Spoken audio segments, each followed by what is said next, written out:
¿Qué tal? Buenas tardes, otra vez con este informativo de Bolivia Media Hora, así que vamos a hablar de nuevo con nuestro amigo Gabriel Villalba, que vamos a tratar de ver otra vez y otra vez y otra vez, y no se cansan de inventar cosas, otra vez la derecha empieza a decir fraude. ¿Y cuál es el motivo, Gabriel? ¿Cuál es el motivo de esta retórica de la derecha? Bueno, un gusto compartir nuevamente contigo, Freddy, compartir con toda la gente que sigue la transmisión, con toda la gente que nos ve y escucha desde el otro lado de su pantalla. La oposición política boliviana se encontraba fraccionada, dividida, partida, después de las elecciones del 2020, que contundentemente el movimiento al socialismo gana con más del 55% de los votos. A partir de la gestión gubernamental, este rescate de nuestra economía, nuevamente encaminarnos por el modelo económico, social y productivo planteado por el exministro de Economía, ahora presidente Luis Arce Catacora, la buena gestión de las vacunas, no solamente a través del mecanismo COVAX, sino a través de las relaciones bilaterales directas que tiene el presidente Luis Arce con China, con Rusia, por ejemplo, con otras potencias, pues han paliado dos problemas, el de la pandemia, el de la salud y también el de la economía, el del bolsillo del boliviano. Ante eso, querido Freddy, existen nuevas estrategias, pero que no son tan nuevas. Son las mismas viejas estrategias de libreto repetido y fotocopiado que utilizó la derecha golpista boliviana en el 2019. El 2019 les funcionó el libreto de la violencia. Les funcionó el libreto primero de las noticias falsas, de generar el shock y pánico colectivo para después buscar adhesiones de policías y militares disidentes al gobierno de ese entonces, Evo Morales. Esa estrategia, la de la violencia, les funcionó. Nuevamente intentaron repetir, apenas ganadas las elecciones el 2020, arrodillándose ante cuarteles, arrodillándose ante destacamentos militares, pidiendo que se intervenga nuevamente el Estado y no se reconozcan las elecciones generales. Nuevamente tratar de prender la mecha de la violencia. Lo hicieron nuevamente, querido Freddy, con esa convocatoria a paro cívico.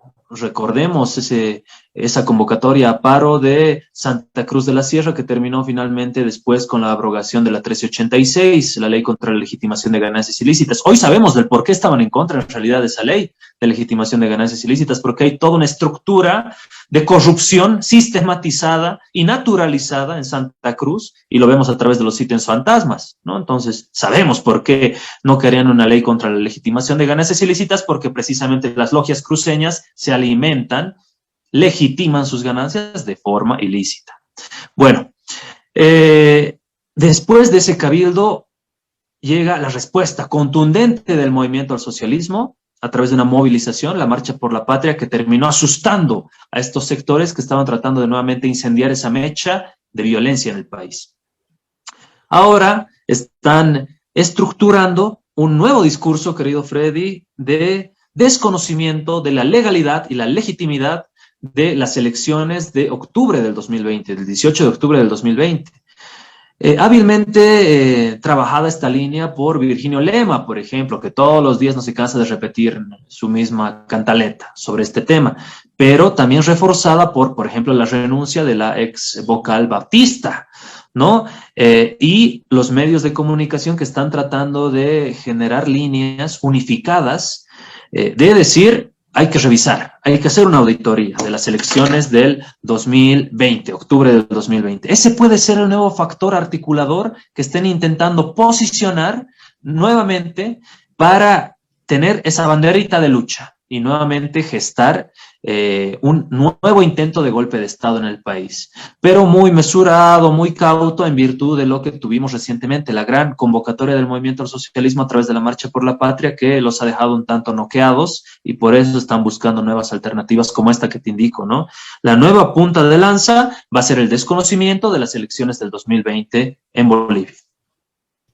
Sí, eso es siempre la misma palabra, ¿no? De antes, porque eso lo escuchamos del Zorro Berzaín, ya decir fraude, castrochavismo y todas esas cosas. Baja esa palabra desde el norte y llega a Bolivia y se empieza a diseminar en la oposición. lo que nosotros no tenemos que hacer es hacer caso a esas palabras y tampoco no hacer caso a estos supuestos líderes de opinión y líderes políticos, sociales. Y lo que tenemos que hacer es esto, desarmar, pero desarmar no por querer desarmar, sino por informar que esta clase de cosas y esta clase de actitudes no tienen que existir porque no tienen respaldo, ¿no, Gabriel? No tiene respaldo. En lo más mínimo, mira, esa línea discursiva, Made in USA, hecho en Estados Unidos, pues se repite de forma hasta burlesca acá en Bolivia.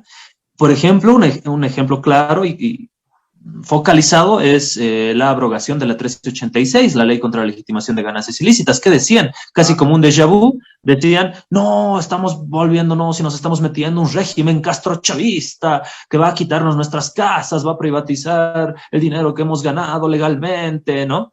Lo mismo que decían en el 2009 cuando se oponían a la aprobación de la nueva constitución política del Estado. Lo mismo que decían en el 2006 cuando ingresó Evo Morales al poder. Lo vuelven a repetir. Pero, paralelamente, Luis Fernando Camacho sale con federalismo. ¿No sabrá que Venezuela es, por ejemplo, un Estado federal? Ahí encuentra sus claras contradicciones, ¿no? No queremos ser como Venezuela y después al día siguiente te sale con Estado federal. Ah, Venezuela es federal, no quiere ser como Venezuela, entonces, ¿de qué estás hablando, no? Claro, Y claro. aparecen estas líneas discursivas que ellos las utilizan así coyunturalmente, pero no se dan cuenta de sus propias contradicciones, que son burlescas, así como sus representantes en la Cámara de Diputados, como por ejemplo este diputadillo Reyes, el otro Ormachea, y todos estos que hacen el ridículo cada vez que alzan la voz. Sí, sí, es terrible eso, ver semejante bajeza a legisladores que lo único que tenían que hacer es legislar y dar el ejemplo. Pero bueno, eso es lo que queda, ¿no? De esta derecha que ya está en lo último de todo esto. Así que bueno, muchas gracias, Gabriel. ¿Otra cosita más? Muchísimas gracias a ti, querido Freddy. Bueno, muchas gracias. Así que bueno, estamos en otro informativo. Ya saldremos con con otras noticias. Así que buenas noches, hasta luego.